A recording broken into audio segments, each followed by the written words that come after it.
The Marvel Cinematic Universe kicked off its Phase 4 in 2021 with WandaVision, and ever since there has been a rapid release of movies and series resulting in tons of Marvel content to go through.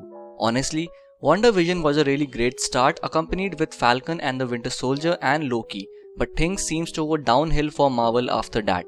Be it mediocre series like Hawkeye and Miss Marvel, or terrible movies like Doctor Strange Multiverse of Madness or Thor Love and Thunder, Marvel seems to have been losing its charm. Now people are telling me that it's all going to be a setup, so the product might come off as mediocre or simple, and are comparing it to Phase 1. But then, the Phase 1 was the world building of Marvel, and things were introduced at a steady and simple form in order for things to set up and the audience to get acquainted with whatever big events are coming forward. But now, looking at all we have got so far till Phase 3, with something as big as Endgame, the world of Marvel is not as simple as it used to be, and now the creators can set up things even with complex stories rather than going mediocre again.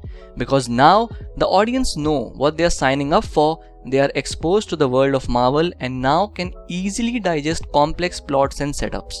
As a fan of Marvel, the latest products of the franchise so far has been nothing but disappointments for me. Until the lineup of Phase 5 was shown at SDCC a few days back, and finally Marvel presented something that got my attention and hype as well, and that was the teaser of Black Panther Wakanda Forever. Now, I am still skeptical about the Phase 5 as a whole and will not get my hopes too high before I see some stuff, but Wakanda Forever felt like that one good dessert which comes after the terrible dinner, and out of all the projects of Marvel which are coming this year and the next year, this is the one I am looking forward to the most. Now in this video, I'll talk about the trailer and also try to break down a few things and try to get an idea of what's going to happen in the movie.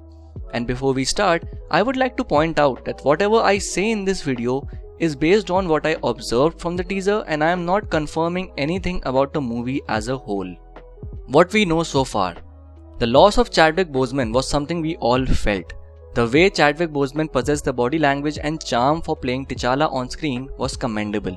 He owned the role from every way possible and made it iconic. The death of the actor left a huge void in the heart of the MCU, and it was really difficult for all the fans to digest the fact that T'Challa will be recasted for the story to move forward. But MCU has always listened to the fans and decided to honor the legacy of Chadwick Boseman and not recasting T'Challa, which is evident from this scene in the trailer, which looks like a funeral scene, and here are my points to support the theory. Here, you can see that people are wearing white. As we know, black is mostly the color which is torn during a funeral, but many cultures also go with white. And if you look closely in this shot, Shuri is holding the helmet of the Black Panther suit, which symbolizes that they are paying their last respect to the king. And in the very next shot, we see this painting of T'Challa, which looks like a memorial, and we see these two guys playing drums, which might be something in the Wakandan culture. Now since King T'Challa is dead, the mantle of the Black Panther will be passed on to someone else. Speculations have been made, and some are saying it's going to be Okoye or M'Baku. Some are going with Shuri, and there are also theories that Killmonger might be resurrected, or a variant of the character from another universe might take up the mantle. Now, my wildest guess is that it's going to be Shuri, because even in the comics, she's the one that takes up the mantle of the King T'Challa. However, it was not meant to happen this soon, but the sudden demise of the actor and the decision of Marvel not recasting T'Challa, this is the only direction with the highest probability. Let me know in the comments who you think will take up the mantle of the Black Panther. What I figured from the teaser as well as the synopsis, that when Wakanda opened itself to the world, it has not caused any benefit but has created more problems for the people of Wakanda. And now the other nations are trying to take over whatever Wakanda has, and this will form the central plot of the movie of how Wakanda will deal with the external forces in the midst of the death of their king. We also see Riri Williams being introduced in the MCU.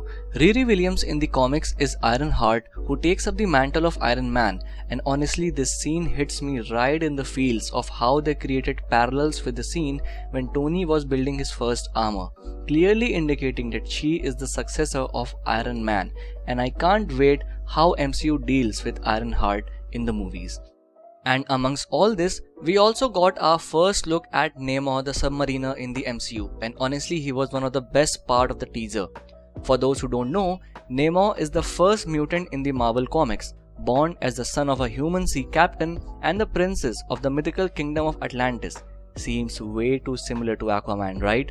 I've also heard that Marvel has changed the location of Namor's kingdom from Atlantis to somewhere else in order to avoid the uncanny similarity to its DC counterpart.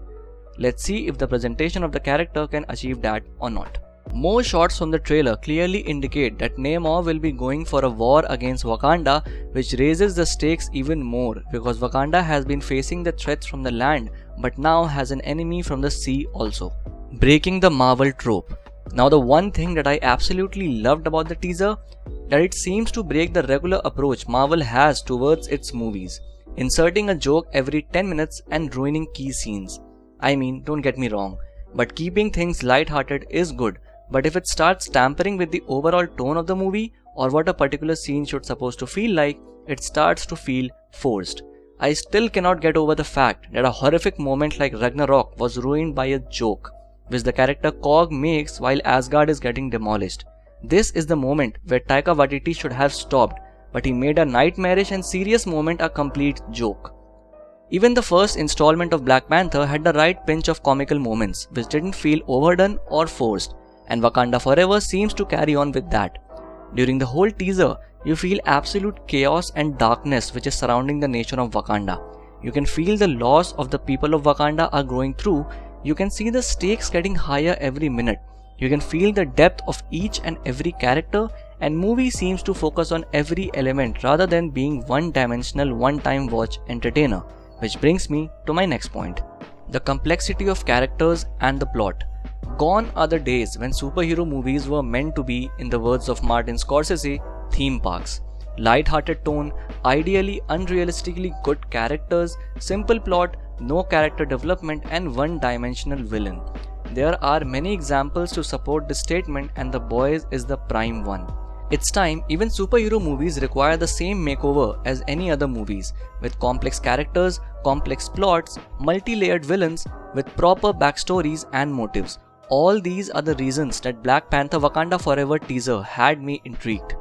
As I said, it feels like the movie will be dealing with a lot of stuff with the right amount of everything, and it will be focusing on a lot of characters and not just one focus point throughout the movie, with the right amount of emotions, action and depth. The VFX and cinematography.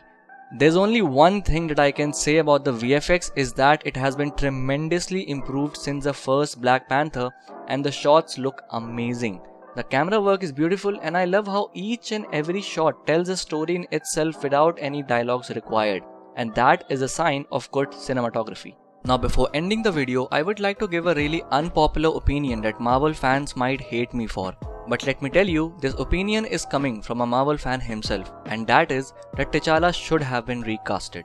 Now I mean no disrespect to Chadwick Boseman, but I am saying this because the actor is not between us, but the character should live upon. Only comic readers know that the Black Panther has one of the most amazing storylines in the comics, and they deserve to be explored, and not recasting the actor close the gates for all those opportunities. Yeah, Shuri even takes up the mantle in the comics, but as I said, it happens way too later and Shuri has her own adventures and T'Challa has his own. I know it is impossible to bring the same magic that Chadwick Boseman brought to the character of T'Challa, but leaving out the character and his stories is a waste of a great potential. So that's it for today's video guys. Let me know in the comment section what do you think about this, and don't forget to follow me on Instagram @artstar and support our channel by hitting the like button and subscribing. We'll see you guys in the next video.